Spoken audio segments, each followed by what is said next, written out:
de la calle Talcahuano, ¿verdad? Sí. Bueno, al 200. Talcahuano al 200. Al 200 y pico. Bueno, estamos aquí entonces en una radio misteriosa, oculta.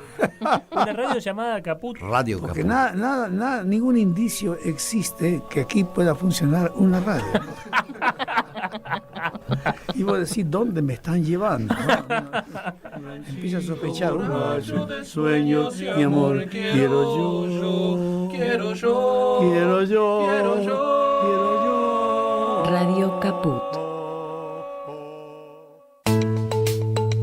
¿Cómo podemos cuidar a nuestras y nuestros jóvenes?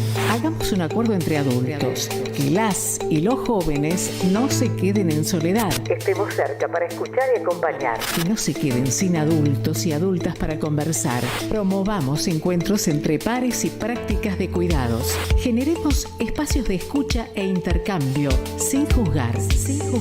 Armemos espacios de encuentro para proponer otras dinámicas de celebración. Ofrezcamos información, escucha atenta y cuidado. Acompañemos a las juventudes. Los cuidados son colectivos. Cedronar. Un programa en ascenso. Bote a tierra. Con la conducción de Gonzalo Quintas y Carlos Seriani. Bote a tierra. Viernes de 20 a 22 horas. En Caput. ¿Cómo puedo hacer para escuchar Radio Caput en el celular? Primero lo importante. Prenda el teléfono. Así me puedo acercar a saludarlos y... Abra el Play Store de Google. Tipee en el cuadro de búsqueda Radio Caput. Caput con C. No desesperes. Es la única que hay. Toque el botón instalar y espere unos instantes. La aplicación de Radio Caput ha sido instalada exitosamente. Busque el icono en su celular. Los quiero mucho, los aprecio y los admiro mucho, lo que hacen, los felicito. Y podrá escuchar la única e irreemplazable programación de Radio Caput. Sería un placer para mí, realmente. Radio Caput.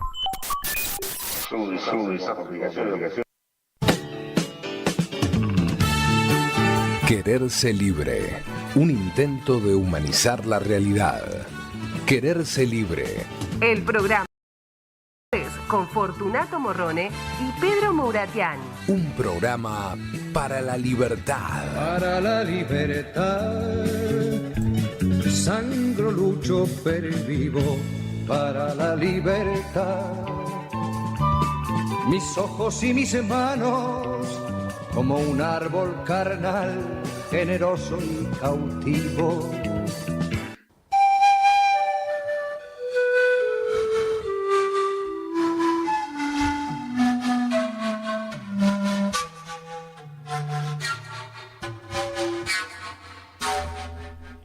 Mira, chicos, organicémonos, que ya empieza el programa, por favor, les pido. Estamos al aire. Sí, por favor. Vos, Pedro, que estabas muy preocupado para ver cómo te podés hacer ese arreglo estético, pillow face, para no tener arrugas y ojos achinados. Ah, qué lindo. Y ahora me preocupa cómo sería eso en China, justamente. Esto estaría muy bien. Se te achinan los ojos y empezás a hablar en chino automáticamente. Lo que me pasó el viernes, Pedro, nos despedimos, todo fenómeno. Sí. Nos costó bajar, tuvimos que subir y bajar la escalera porque el ascensor no funcionaba. Sí, por eso Pero ya está resuelto y funciona perfecto. Está perfecto, ya probado. Tuvimos un par de testeadores que hicieron una prueba exhaustiva del ascensor y anda perfectamente. Bueno, resulta que saco mis auriculares, los de Bluetooth, me puse los auriculares y los tocaba y no arrancaba. Miro así, no tenía el celular. ¿Qué pasó? Me lo había dejado olvidado acá. ¿Qué tuve que hacer? Subir otra vez los 4 pisos. Casi. Yo por eso... Tremendo. Yo no, por eso no vine. Está bien, no hiciste muy bien, Lía. No, yo por eso no vine, no me voy a arriesgar, dije yo, mejor me voy además lejos. Claro, por la duda, viste, yo me tiento y vengo igual, entonces me fui muy lejos Y no Federación. Me fui a Federación. Sí, además a sumergirme en agua calentita, no solo lejos, sino a sumergirme y pensar en ustedes. Lógico, que estaban sí, acá, sí, subiendo la escalera. Sentimos tu presencia y fue muy inspiradora. Y les estaba contando, yo no conocía Federación.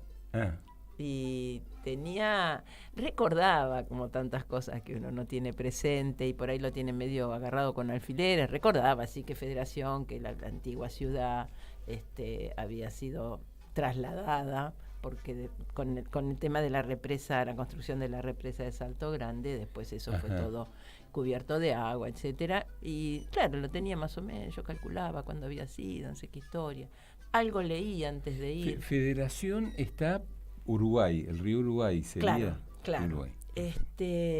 Y bueno, un poco antes de entrar, les estaba contando las impresiones, ¿no? Porque eso que uno no se ubica, no se imagina lo que es vivir eso de los zapatos, ponerse en los zapatos del otro, lo que ha vivido esa población con ese traslado. Fue en la época además de la dictadura, ¿no? En el 79 se inauguraba la nueva, se refundaba, digamos, en su nuevo lugar, Federación. Y pensaba, porque fuimos a un museo, el Museo de los Asentamientos se llama, y claro, donde está la historia de todos los asentamientos, ¿no? Mandisoví primero, después fue Federación y luego la nueva Federación. O sea, los asentamientos de esa población. De esa población. Que fue pasando de un lugar a otro. Claro. Y me resultó así impresionante ver cuando se decide, bueno, que la población se tiene que trasladar a otro lado, tiran abajo toda la ciudad. Y ver las máquinas tirando abajo y destruyendo, imaginando, ¿cómo decirte?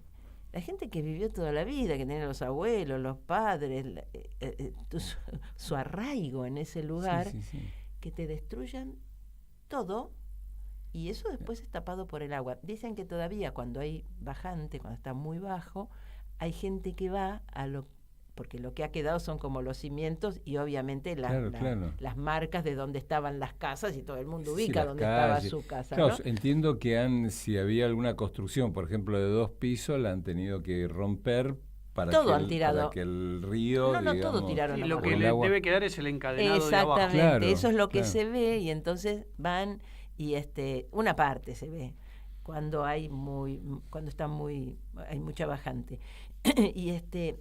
Y la verdad que imaginar esa gente que de pronto te dicen que de ahí te tenés que ir. Había resistencia también, había gente que no quería dejar el lugar, etcétera. Y muestran dónde está actualmente la ciudad, cuando se hacen las primeras construcciones, es decir, donde la gente se muda. Y es realmente muy fuerte ver, no había vegetación. Ves unas casitas como si fuera en el desierto, digamos, no hay nada de vegetación, nada. Y lo ves hoy, que no ha pasado tanto tiempo, y la verdad que da gusto, todo parquizado, todo cuidado. Lo que pasa es que también relatan, quedó del otro lado, porque donde estaba la ciudad, hacia el este, digamos, hacia el sur, norte, sur, estaban los aserraderos, ¿no? Que era en realidad la actividad más importante que tenían. Tienen apicultura también. Y los aserraderos todavía están, ¿no? Pero como del otro lado del río. Del otro lado del río. Y donde, digamos, donde está la ciudad nueva, se empezaron a venir abajo porque no era sustentable económicamente. Hasta que en los 90, a partir de un proyecto que tenían y que ya venían como teniendo esa iniciativa de ver si había aguas termales, finalmente se pone en marcha un proyecto. En el 92 es donde perforan y encuentran a 2.000 metros aguas termales. Y con eso surge la ciudad y con eso se sustenta hasta el día de hoy. Es muy lindo el parque termal, es grande, muy bien cuidado, es muy grande y estaba, bueno, nosotros fuimos ahora en vacaciones de invierno, así que... O sea, debieron ser los primeros que se tiraron, porque después, qué sé yo, en distintos lugares de Entre Ríos han hecho también espacios termales. Y está Villa Elisa, San José, en Paraná también, o cerca de Paraná. Las de Concordia. Concordia. Son que por ahí una las vez más conocidas. Claro. Y una amiga me contaba, esto no sé si debo decirlo, pero cuando le conté a una amiga que había ido, sí, me dijeron que muy lindo, no sé qué, no sé cuánto, dice, ¿son truchas? Le digo, mirá, supongo que no, o sea, yo no puedo afirmar. No, le digo, ¿cómo va a ser trucha? Como si claro, te metieran agua caliente, claro. caliente, Entonces claro, me dice, de te lo calefón. pregunto porque en un lugar, no repito el lugar porque no sé si de dónde viene ese cuento, digamos, Claro. porque alguien se lo contó, que había habido Sí. un intendente que se hizo una vivada, que para también tener turismo, Armó unas termas, pero era con calefón, no hicieron pozo, Con pusieron termotanque. varios calefones. calentaban el agua. Le digo, Claro. ¿pero eso cuánto tiempo hace? Primero que por el nombre yo no las el lugar existe, lo que pasa, las termas referidas a ese Claro. lugar o con el nombre de esa ciudad o de esa población, yo no las escuché, pero yo hay muchas cosas que no conozco y existe. Claro. Y entonces, bueno, cuentan que a partir de alguien que estuvo en esa iniciativa, hace unos cuantos años, yo digo, pero escúchame, o no existen más esas termas, o porque es muy difícil. O sea, vos necesitas un equipo para calentar el agua. O sea, no es Claro. que es uno que tiene el secreto y no se lo cuenta a nadie. ¿Cómo hacen? Calientan el agua y hay Y que pero hacer todo eso. Y a alguien se le va a escapar y va a contar, Y "Che, pero ¿sabés que ese, acá no, estamos no, es que es el acuerdo de todo el pueblo, imagínate, si es por donde puede entrar algo de guita, Sí, todo. pero es casi imposible sostener eso en secreto, digamos. Claro. Claro. Así que no sé si eso es cierto o no, pero me causó gracia cuando me dijo, ¿son truchas? Digo, no Claro. creo que sean truchas. Así que bueno, No, fuera a mí de broma. yo tenía la idea de que todas las termas fuera, yo te comenté lo de termas de Riondo, que mis viejos iban de allá porque es una cosa familiar, tengo una tía que se casó con un termeño. Nosotros siempre nos enteramos de la fue- historia de toda tu familia. Eso Sí, es fantástico, sí. me encantan y tus se cuentos. se fue a vivir a las termas de Riondo, Sí. ¿no? Mi tía. No te afecta lo que que era- digo, vos seguís. Yo sigo, total, no hay problema. No tengo nada que ocultar. Tengo las manos limpias. Mi pasado no me condena.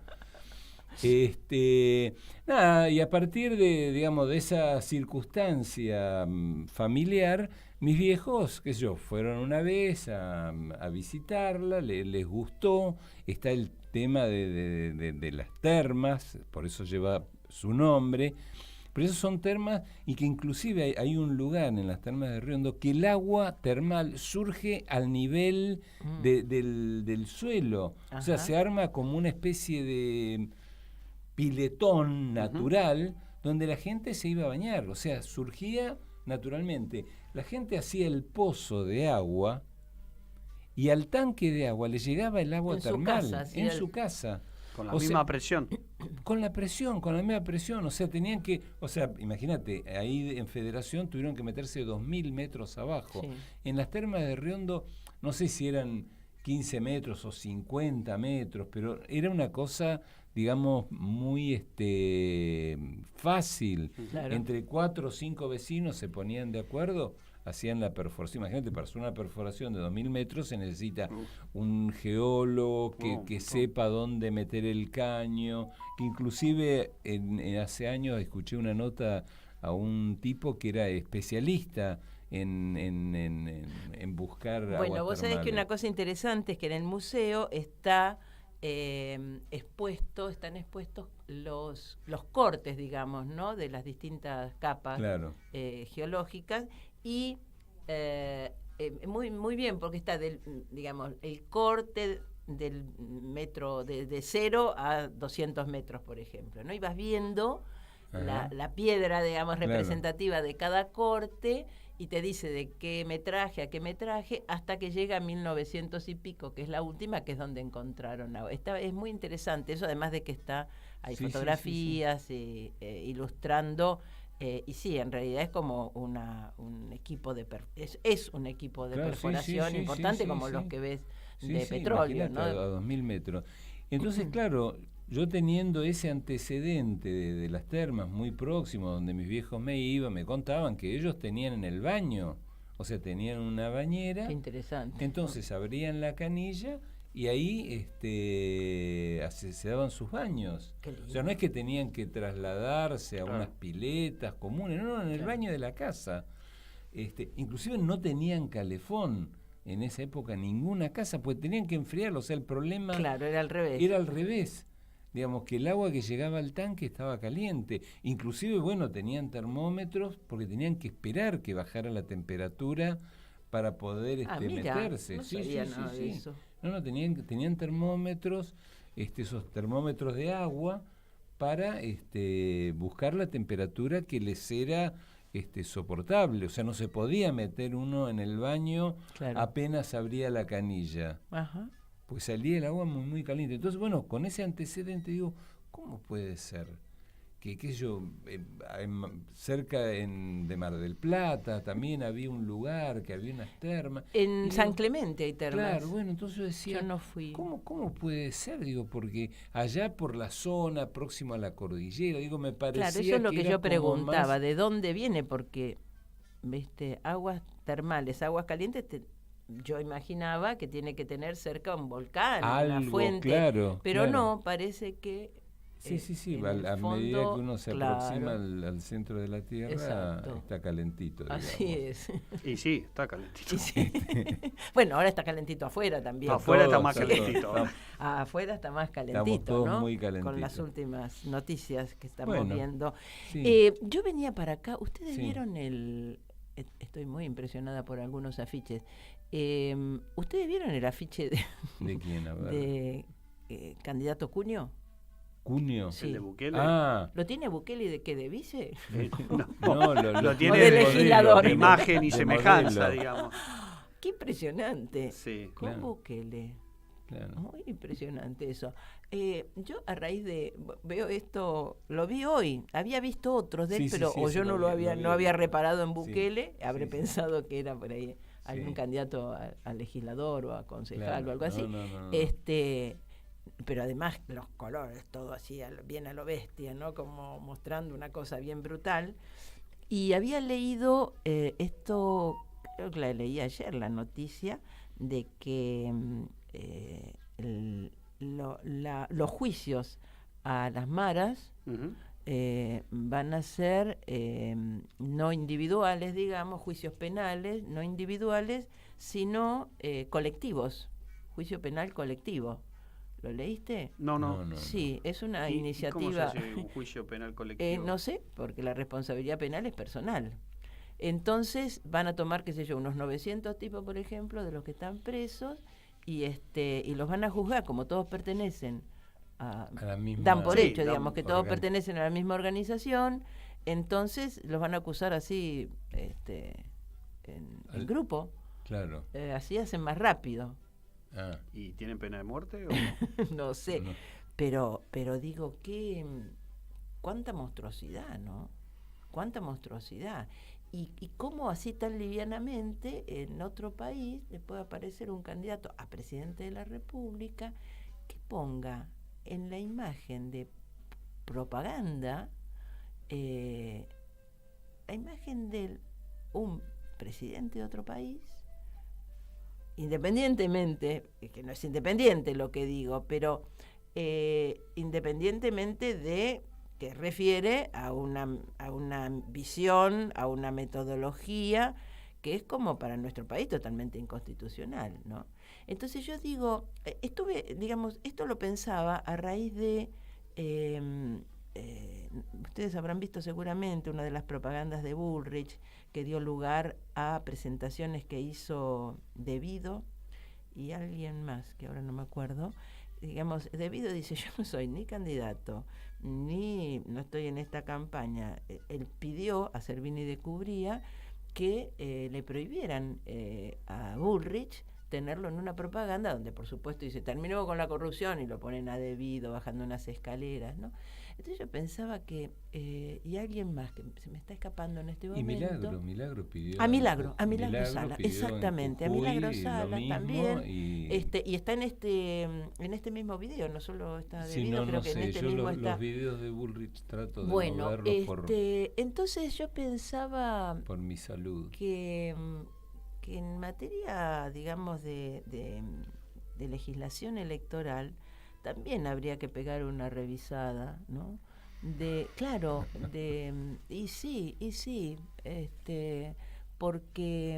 Porque si no, como no hay límite para nada y hay una violación permanente de los derechos en esa propaganda, de los derechos de las personas aludidas, y como si no tenés a quien quejarte. O sea, ¿y qué haces, digamos? O sea, alguien pone tu imagen, le pone abajo, terminemos con la corrupción, ¿y qué? ¿Y vos qué haces? Nada, te la comés, y entonces eso tiene una difusión, tiene una difamación pública gratuita. No, aparte está usando tu imagen sin autorización. No puede hacerlo, inclusive aunque fuese con otra frase, aunque fuese una frase positiva, sí, de todos modos, es cierto, está usando razón. tu imagen sin autorización. Efectivamente. Entonces, o sea, necesitamos en materia electoral, dado esto, digamos, esta situación, necesitamos revisar la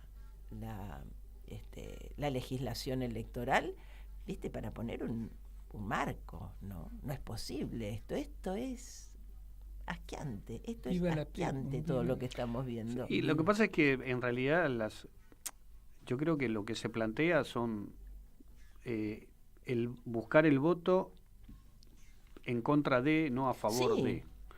O sea, sería bueno que todas las campañas tuviesen el sustento y lo medular fuesen las propuestas, o sea, qué tipo de propuesta voy a llevar adelante, para qué tipo de país, exacto, con qué tipo de, digamos, de políticas públicas y lo que yo aspiro, digamos, como candidato para poder impulsar durante los próximos 4 años. Esa debería ser el tono de la campaña y no es ese porque en definitiva en especial Bullrich y bueno, está el mismo Larreta también, ¿no? Lo único que hacen es hostigar al kirchnerismo y decir terminemos con el kirchnerismo, no más kirchnerismo, un país sin Cristina, todos menos Cristina, digo, situaciones que son... Bueno, en la línea de lo que comentaba también iba hacia, ¿no?, este último video. Entonces, es como que a mí me gustaría que tuviese la valentía de decir qué es lo que quiere. Lo que pasa es que cuando, por ejemplo, Bullrich empieza a hablar de economía, la verdad que da vergüenza ajena, porque dice cosas que no solamente son conceptualmente y teóricamente son erróneas, sino que políticamente son realmente vergonzantes. O sea, querer llevar al país de nuevo a lo que fue el 2000-2001. Bueno, como han instalado otra vez. Como si eso fuese algo positivo, que terminó con 40 personas muertas, la confiscación de todos los ahorros de los argentinos y argentinas, un país totalmente quebrado, endeudado hasta la médula, digo, el desastre que dejó el gobierno de la Rúa, que bueno, o sea, yo no estoy inventando nada, o sea, digo, lo puede decir cualquiera, lo vivimos todos fuimos víctimas de ese momento, lo seguimos viviendo. Entonces, me parece que... Lo que no puede ser, o sea, no puede ser el vale todo en materia de campaña electoral. No puede ser el vale todo. Pero es que no es solo en campaña electoral. No, ya ese sé. Es el problema. Bueno, pero si además vos en campaña vale todo, ¿qué podés esperar después cuando resultan electos? ¿Cómo decirte? Si te tuviste que comer esa y esa vale y no hay ningún límite, después menos límite todavía. Entonces, sin ser una cosa de buscar censura, ni mucho menos, me parece que debiera haber un marco para las condiciones y las características de una campaña electoral, donde vos obviamente no vas a impedir que haya todas las propuestas que quiera cada partido difundir, pero que además debe corresponder con la presentación de un programa que debiera ser obligatorio. Es obligatorio. Sí, pero no dice nadie nada. lo cumple. Claro. Entonces, vos no te podés presentar si antes no has presentado Sí, ese pero programa. Y se la difusión... presentan los programas que son nada. No dicen nada. No dicen nada no y dicen que ya nada. están preparados hace Bueno, 30, entonces, 40 años que se repiten. lo claro, salud, educación y medio ambiente, son Sí. títulos. Entonces, me parece que debiera haber un marco, estoy diciendo un marco, para evitar, digamos, todo esto que en definitiva termina impactando en la sociedad. Porque hoy es te digo, se escucha de todo y uno tiene el ojo puesto ahí, analiza, pero gran parte de la sociedad, ¿viste? Se traga lo que le muestran. Y entonces después nos asustamos por los resultados electorales, ¿no? Yo creo que, por lo menos decirlo, no vale todo. Y bueno, y eso debe traducirse también en criterios y lineamientos. Creo que en campaña electoral habría que estudiarlo más profundamente, pero alguna señal hay que dar en ese sentido, ¿no? Hoy leía, y todo viene en la misma línea, hoy leía que el personaje que fue jefe de asesores, Aracre. Sí, ¿no? que está ahora con... Sí, pero yo, ¿sabés qué? Me preguntaba... ¿Con quién está? Con Bullrich. Con Bullrich. No me Apoya acuerdo. las propuestas de Bullrich. ¿Cómo Ah, salió bueno. con eso? Pero ¿sabés qué? A ver, ¿por qué hay que ir para atrás? Hay que ir un poquito para atrás. Yo, cuando este tipo aparecía en los programas, yo no sé si ustedes se acuerdan, el año pasado empezó a aparecer en programas de televisión. Estaba incluso en ese de los domingos que era Caníbales. Sí. Sí, sí. Me acuerdo que viste que estaban unos en la mesa y después invitados. Y me acuerdo Ajá. que estaba invitado Amado Vudú y él, Ajá. juntos, digamos, ¿no? Como ¿Y qué como decía? participan- Pero no tenía un discurso, Bueno, no era pero disruptivo yo- el discurso. No, pero lo que yo digo es esto. ¿Quién era ese tipo para empezar a aparecer en todos era el los CEO de Sigenta. y sí, ¿qué? Y nada, querían de go- buscar a alguien Y que de era golpe, del... bueno, entonces lo empezaron a instalar, en poco tiempo lo instalaron, y termina de jefe de asesores de Fernández. Eso digo, si lo instalan como instalan a todos, que obviamente ponen plata en los medios, sea el medio que sea, ponen plata, porque ¿quién es ese señor? Para que entonces Silvestre lo invita, el Caníbales lo invita. ¿Quién es ese señor para ponerlo ahí en la discusión? Y a los 2 meses, 3 meses de esa instalación, termina siendo jefe de asesores del presidente de la República. Después voló por la gran presión, porque... Bueno, ahí habría que pensar de quién es la responsabilidad. Sí, claro, bueno, pero, o sea, yo iba más atrás, digo, si termina ahí es porque lo fueron instalando para que terminara ahí, o es que el otro estaba boleado y dijo, uy, este que está todo el día en televisión lo voy a designar jefe de asesores. Ahí hay otra cosa, no es no es casual. Entonces... ¿De dónde venía el...? Es de Sigenta, de la Sí, CIO. No sé. de agro, del agro. Ah, Claro, que ligada al agrotóxico Claro. y tutti quanti, que él renuncia a la empresa, era el CEO, y después que renuncia como jefe de asesores, que no, o renuncia o lo renunciaron, no le No, queda y otra. renuncia o se corre cuando llega más. Claro, que él pretendía estar en ese lugar. Resulta que hay una actuación iniciada por la aduana en relación a esa empresa. Esto después que él se va, pero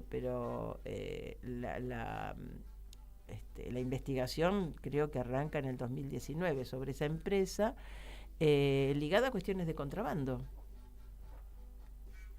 Bueno. Y ninguno tiene el limpio.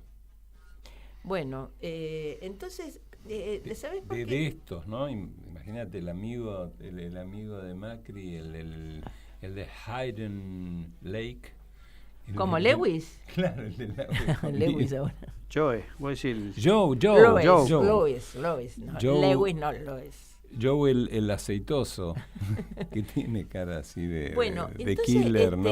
Quiero decir, hay Perdón por el... todo vale, venía de eso del todo vale, ¿no? Pobre el aceitoso. Sí. vale todo. ¿Cómo puede ser? Un tipo viene, aparece, jefe, ¿cómo se te dónde salió? ¿Quién es? Y de pronto, estando en la máxima instancia, asesorando, opinando, influyendo, ¿cómo decirte? Y no se responde por eso. Vale todo, y me parece que ahí hay que poner el ojo, que no vale todo. No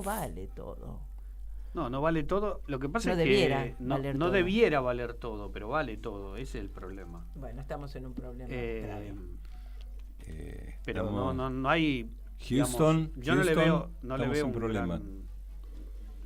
no veo que eso se pueda modificar en lo inmediato. No, pero hay que promover, me parece. Porque pero no vale todo en todo, no es solamente en el tema de la política, ¿no? O sea, Sí. se da en todos los campos, en donde se mezclan las situaciones, donde se faltan los respetos, donde pasan en la televisión, lo ves, y lo ves en la vida cotidiana también. O sea, hay un problema que tenemos estructural como sociedad que en lugar de mejorar fuimos, digamos, involucionando en algunos aspectos. O sea, yo creo que tenemos una discusión que está muy baja. El nivel de discusión de la sociedad argentina es muy baja hoy. Decadente. Cosa que no era así hace unos años, ni mucho menos antes, ¿no? O sea, más allá de que siempre hubo conflictos, siempre hubo intereses, siempre hubo disputas, me parece que hoy el nivel de discusión es inclusive lo que trasciende de ese nivel de discusión es muy bajo.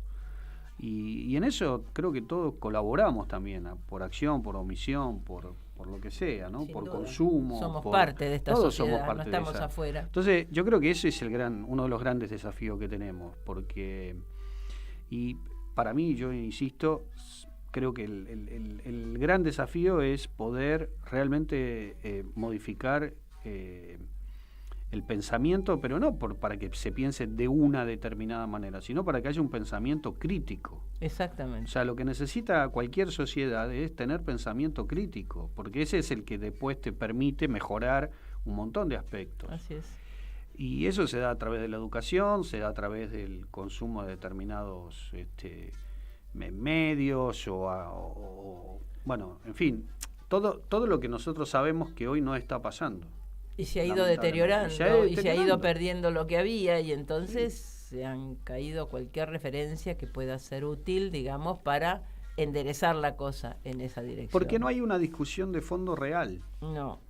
Y todo hay un nivel de manipulación de todo también muy alto.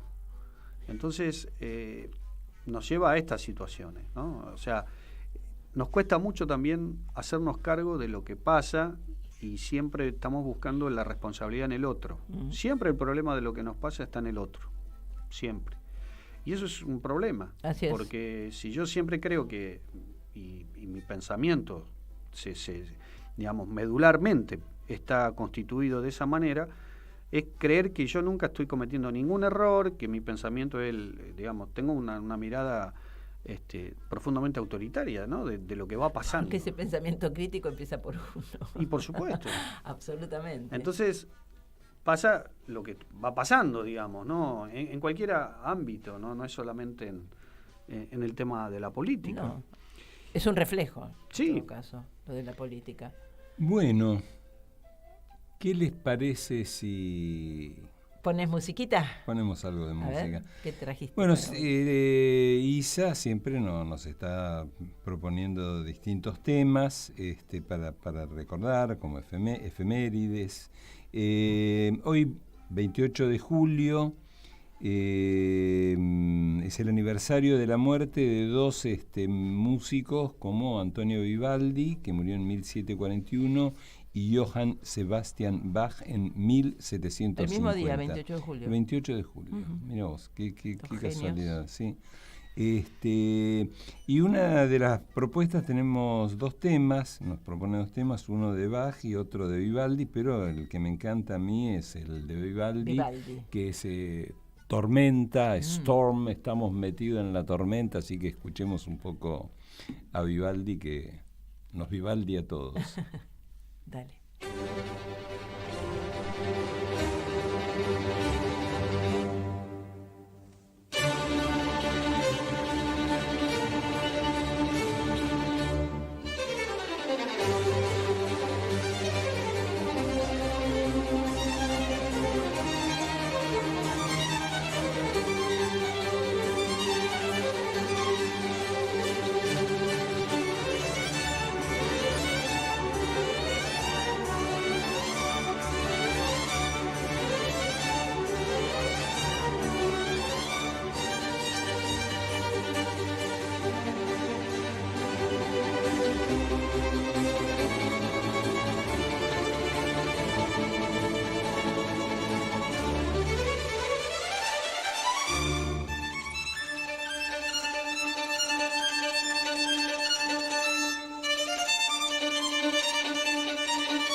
En Caput Rafael Correa.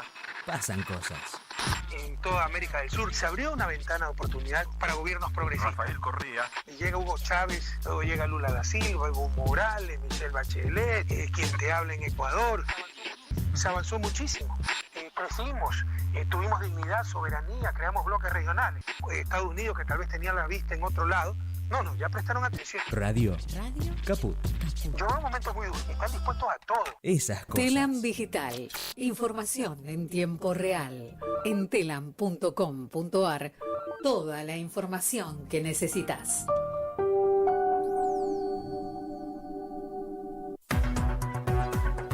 Noticias. Economía. Productores vendieron más de 952.000 toneladas de maíz y acumulan 2.42 millones. Es en el marco de la tercera rueda de la tercera edición del programa de incremento exportador que implementa un tipo de cambio de 340 pesos por dólar para las exportaciones de la oleaginosa hasta el 31 de agosto próximo. De esta manera, en las dos primeras jornadas se acumularon 2.420.936 toneladas vendidas. Los datos surgen de acuerdo a las cifras de la Bolsa de Comercio de Rosario, difundidas en base a la plataforma CIO Granos.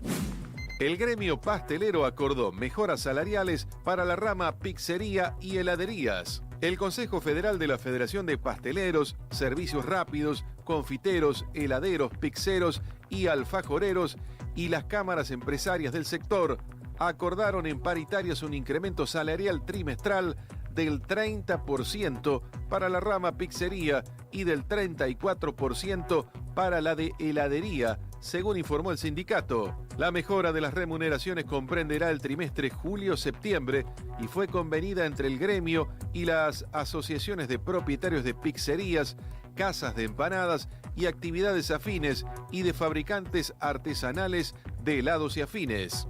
Espectáculos. Por el paro de actores y guionistas posponen la fecha de los premios Emmy 2023. La entrega, que estaba prevista para el 18 de septiembre próximo, se pospuso hasta nuevo aviso en medio de la huelga que llevan adelante los sindicatos de actores y guionistas de Hollywood. Se trata del primer aplazamiento de los premios Emmy en más de 2 décadas. Más información en telam.com.ar.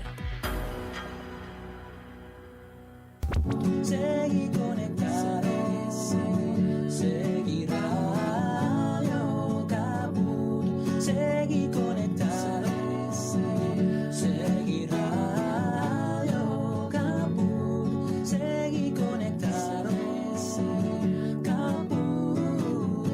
Radio Caput.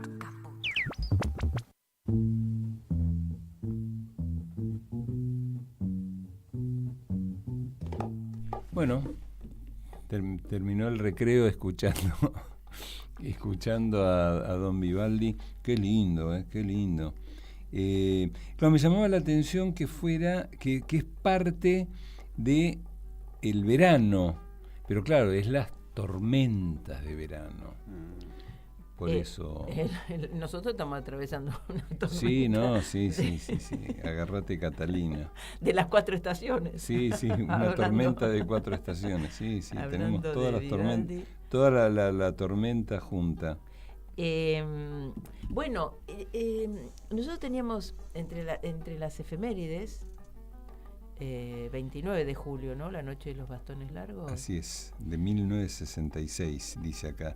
Dice, la Policía Federal desaloja de manera violenta 5 facultades de la Universidad de Buenos Aires que estaban ocupadas en protesta por la decisión de la dictadura de Juan Carlos Onganía de intervenir las casas de altos estudios y abolir el régimen de gobierno emanado de la reforma de 1918. La represión más fuerte se da en las facultades de Filosofía y Letras y Ciencias Exactas. Más de 300 profesores renuncian. La llamada Noche de los Bastones Largos provocó la emigración de decenas de académicos, entre ellos César Milstein, exiliado en el Reino Unido y ganador del Premio Nobel de Medicina en 1984. Termina una época de oro para la Universidad Argentina y se produce una masiva fuga de cerebros. Yo leía que unos 700 profesionales se fueron de Argentina. Se consideró como la mayor fuga de cerebros, los que se fueron después con el régimen de Onganía, ¿no? Y cuando, el régimen de Onganía, luego el golpe del 76. Y después la dictadura del 76, sí, ¿no? pero ahí referido a esto, con la intervención de las universidades, ¿no? Y yo se me cruzó cuando leía, porque vos lo lees, año 66, decís que brutal, y ves las imágenes, ¿no? Y me apareció inmediatamente la situación de Jujuy, Morales, la universidad, el atropello a la autonomía universitaria, y digo, que es como eso hoy, o sea, cuando ves lo del 66 dices, qué brutalidad en aquel momento, y eso pasa hoy en una provincia argentina, hoy, porque ahí era un dictador, ¿no? Sí. En todo el país. Sí, y este es un dictador en una provincia. Sí, lo paradójico es que esa dictadura había llegado para derrocar un gobierno radical que era el de Ilia. Además, ¿no? Y hoy quien repite ese tipo de conductas es un gobierno radical, pero al revés, o sea, que está imitando no a Ilia, sino que está imitando a Onganía. Claro. Entonces, la verdad es que es triste, ¿no?, que un partido centenario como el radicalismo, en lugar de tomar las mejores experiencias de su historia, tome las peores experiencias de la historia y las repita, ¿no? Eso, la verdad es que es desalentador, ¿no? Porque es como que en lugar de ir avanzando hacia construcciones de un partido más dinámico, más, digamos, más democrático y con ideas mucho más consustanciadas con los derechos del pueblo, se vuelve más reaccionario, ¿no? La verdad es que eso es... Y por personas formadas, militantes formados en esa época. Hablábamos hace un rato de los tiempos, digamos, interesantes en que los 60, los 70, donde la formación política era muy importante en la militancia. Y entonces, digamos, dentro de esos partidos... ¿Cómo se torcía la cosa para que termine hoy una Bullrich haciendo lo que hace, o un Gerardo Morales? Billetera mata formación política. Sí, pero ¿cómo decirte? Era muy fuerte la formación. O sea, ¿dónde tenías la cabeza, no? Tu búsqueda, hacia dónde te orientabas, porque digo, el medio en el que estabas de partidos fuertes, y en esa época las estructuras eran, hoy por ahí están más desarmadas, pero en esa época era todo muy armada, las estructuras, mucha contención y formación, y qué loco, ¿no? Cómo se puede ir la cabeza para otro lado, como vos decís, billetera. Billetera y algo más. Billetera y algo más, ¿no? ¿Cómo se puede torcer la dirección? Y yo creo que es billetera, y una vez que empiezan a acumular billetes, después eso ve que les da poder, el poder les da impunidad para hacer lo que se les cante. Yo leía, no sé por qué leía la efeméride, y todo lo estaba relacionando con el hoy, ¿no? Porque también ahí lo tenemos, el 29 de julio, es el día del 2000 que se suicida Favaloro. Claro. Y en estos días que está como han puesto tan sobre la mesa, y en algunos casos justificando y defendiendo el gobierno de la Rúa, ¿no? Han salido a defender que pobre, que en realidad no era lo que él quería hacer, que no pudo hacer otra cosa, que lo petardearon, que no lo ayudaron, que y defendiendo como hace Bullrich las medidas económicas que llevaron a la destrucción de este país, yo decía, bueno, justo que hoy, digamos, hay una coyuntura donde estamos tratando esto y donde vuelven con el 2001, bueno, tenemos... Bueno, ahí yo diría esa relación. billetera mata científico, porque no sé Sí, si sí, recuerdan que una de las denuncias que hace Favoloro antes de morir en la carta y demás, él expresa realmente que la deuda que tenía el PAMI en ese momento con Horacio Rodríguez Larreta, era el titular del ¿no? PAMI, le estaban pidiendo retorno, coimas, claro, retorno, para poder pagarle lo que le debían. Claro. Cosa que a él ya estaba en una situación crítica, ¿no? Porque estaba muy endeudado. Que si hubiera no él aceptado... personalmente, sino todo el trabajo toda la fundación, médico claro. y científico que él llevaba adelante. O sea, digo, es esto, volvemos a lo mismo. Estamos hablando de 20 y pico de años atrás o 30 años atrás, estamos hablando de 50 años atrás, o sea, 40, estamos hablando de casi 60 años atrás. Así es.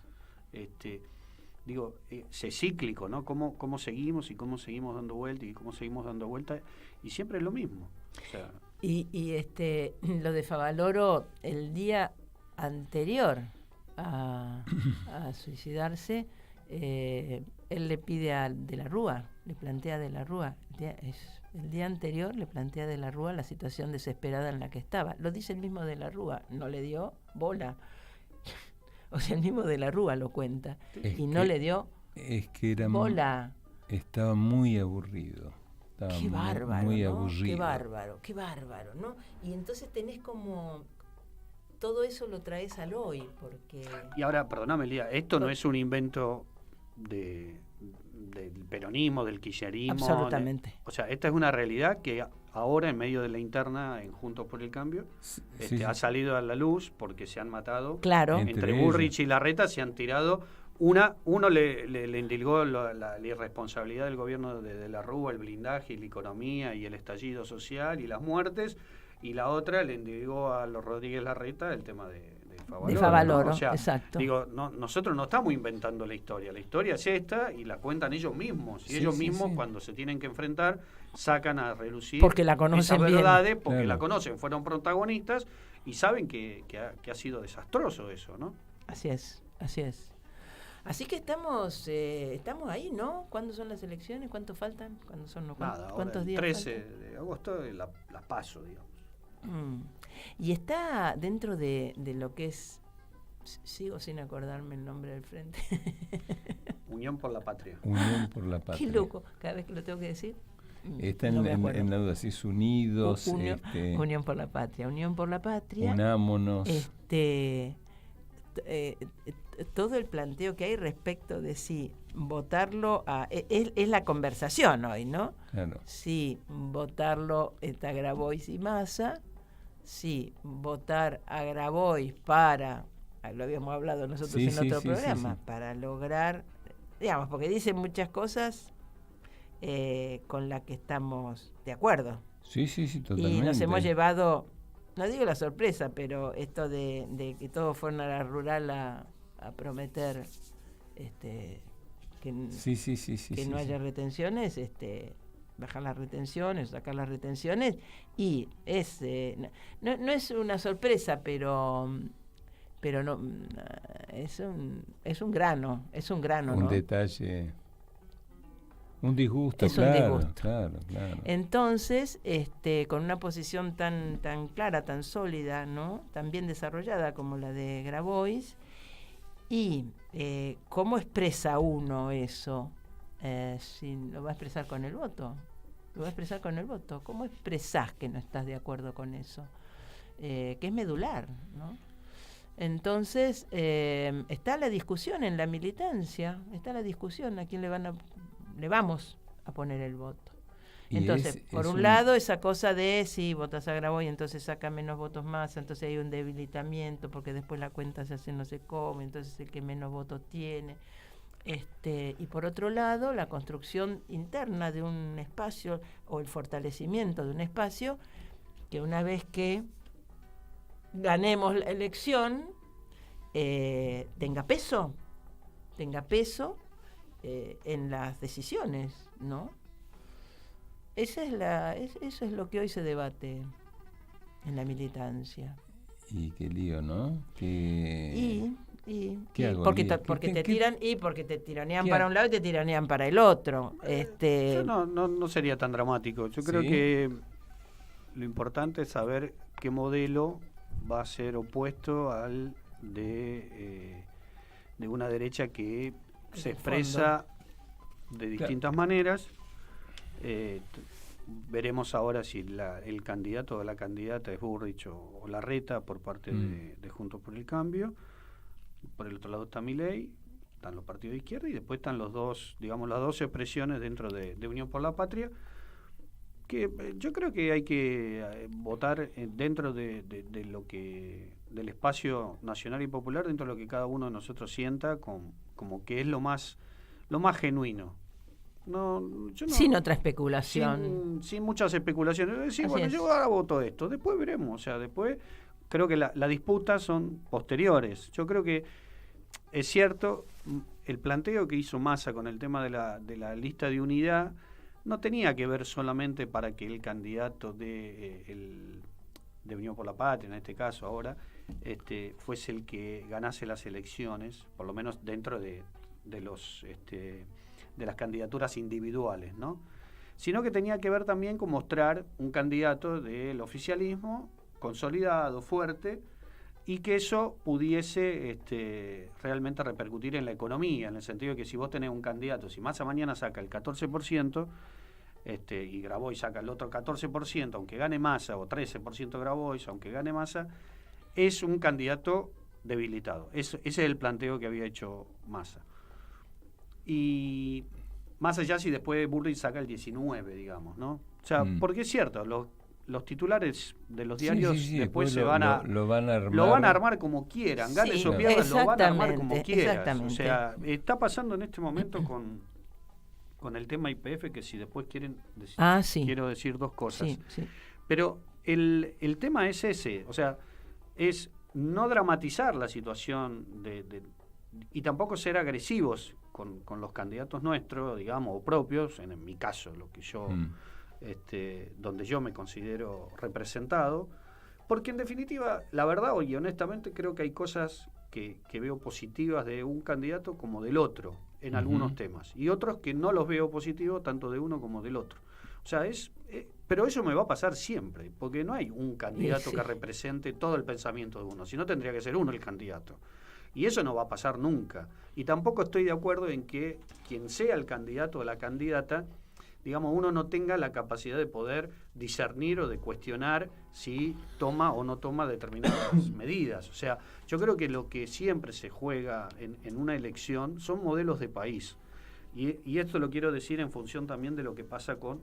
ya son y 56. Bueno, lo quiero decir dos líneas con lo que pasa con YPF. O sea, el tema que hoy se está instalando el tema de YPF, como que la derecha está usando mucho esto, lo que en estos días, hoy termina la parte del juicio, una parte del juicio en realidad, que hay sobre la demanda de un fondo buitre como es Burford, que lo que hizo en su momento fue comprar por 15 millones de dólares, euros, que eran 18 millones de dólares, comprar el litigio, digamos, le compra el juicio, un juicio que ellos mismos después promueven en el 2015, la expropiación había sido antes, en el 12, que ellos promueven argumentando de que no se habían cumplido determinadas cuestiones que el estatuto de YPF decía y que el Estado argentino por ende tenía que indemnizarlos y resarcirse.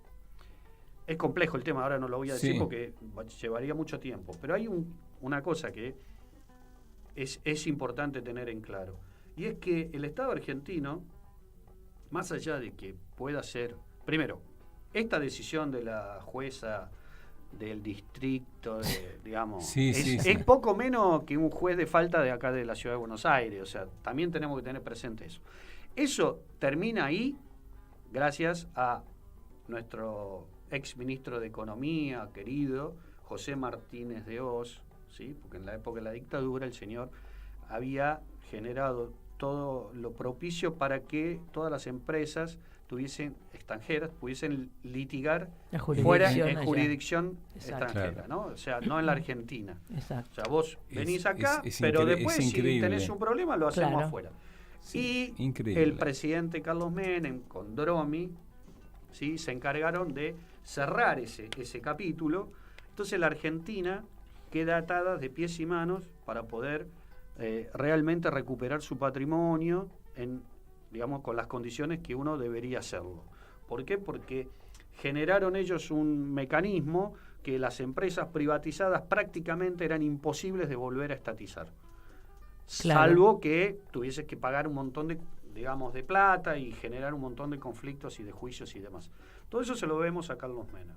Por eso yo insisto que estructuralmente, para mí, institucionalmente, en términos administrativos, fue peor el gobierno de Menem que el de la Rúa, inclusive. Y porque puso la condición, ¿no? Claro. Porque te ató y te encerró. No te dejó margen. Y no te dio margen para después poder modificar eso. Y modificar eso significa después un montón de acuerdos también, con una derecha como la que tenemos en nuestro país, que es prácticamente imposible porque ellos están al servicio de estos intereses. No están al servicio de la patria. Esta es la gran discusión. Y esta es la diferencia para mí central, que me gustaría, si quieren, en el próximo programa poder charlarlo y poder abordarlo, porque realmente el tema YPF, y esto termino porque ya son y 59, primero es que por más que ahora se dé el fallo que se dé, la Argentina no está obligada a pagar los 4.900 o los 16.100 que quiere el fondo buitre. Primero es que la Argentina va a apelar eso. No pudo apelar todavía porque el fallo no estaba necesita firme, el fallo para apelar, estaba incompleto, digamos. No hay fallo todavía. No hay fallo todavía. No. Lo que hay es solamente hay un prefallo, digamos, un fallo primario en donde dice, bueno, YPF no tiene nada que ver, seguimos contra el Estado. Pero eso todavía no tuvo ninguna instancia. Es más, hasta el fondo buitre Burford puede también apelar si no está de acuerdo. Exacto. Porque puede decir, no, nosotros queremos ir también contra YPF. O sea, la situación todavía está en veremos. Pero es un momento ideal. Durar años. Claro. Puede durar años. Y después hay otra instancia. Aún cuando sea condenada la Argentina, van a tener que venir, o sea, no van a poder, van a tener que venir a negociar a ver cómo se les paga. Claro. Y si Argentina quiere, no paga, porque en definitiva no tiene nada que le embarguen. ¿Qué le van a embargar? No hay nada. Una oficina en Nueva York le pueden embargar. No hay patrimonio argentino en el extranjero. Exacto. Entonces van a tener que venir acá, o bueno, seguirán siendo juicios de esos eternos que veremos después cómo se resuelven. Pero y si no, van a tener que venir a la justicia argentina. Y la justicia argentina es diferente a la justicia norteamericana o a la inglesa o cualquiera. Entonces digo, es un tema mucho más complejo. Que no caiga en Comodoro Pi, por favor. Que no caigan. No, pero hay muchas herramientas distintas y hay una mirada de lo que es la justicia. Lo que pasa que hoy es el tema, cae justo, digamos, se utiliza. Sí, la chicana. Y ahora, pero aunque yo lo digo... Perdóname, esto solo y termino. Sí. Aún cuando fuese condenada, y aún cuando Argentina tuviese que pagar 5.000 millones, creo que después de lo de Vaca Muerta quedó claro que porque es importante que YPF sea una empresa de control nacional, ¿no? O sea, estratégicamente, por un montón de cuestiones, ¿no? Y económicamente también. Así que, digo, la discusión está saldada en ese sentido. Lo que pasa es que los medios ahora lo van a querer de nuevo instalar y, bueno, de hecho están preparando el terreno para volver a privatizar YPF, Aerolíneas, todas las empresas que estratégicamente son tan importantes para nuestro país. La seguimos el viernes, el viernes que viene. El viernes que viene. Bueno, y nos vamos, y por las dudas, yo me voy a ir preparando una balsita, tranquilo, y me voy a ir a Te vas a ir lejos, sí, para el viernes no vas a llegar. Una balsita y una cañita de pescar, y nos vemos. Este viernes no vengo, les aviso. Te quedás en la balsa. Tengo un turno médico, no me voy ni a federación ni nada, tengo un turno médico. Nos vemos el próximo. Y ya nos pasamos. Gracias, Lali, por tu operación. Un abrazo. Muy bien, gracias. Hasta la próxima. Nos operaste muy bien, nos dejaste fenómenos. Estamos lisitos, rejuvenecidos. Bueno, hasta el viernes que viene. Chau.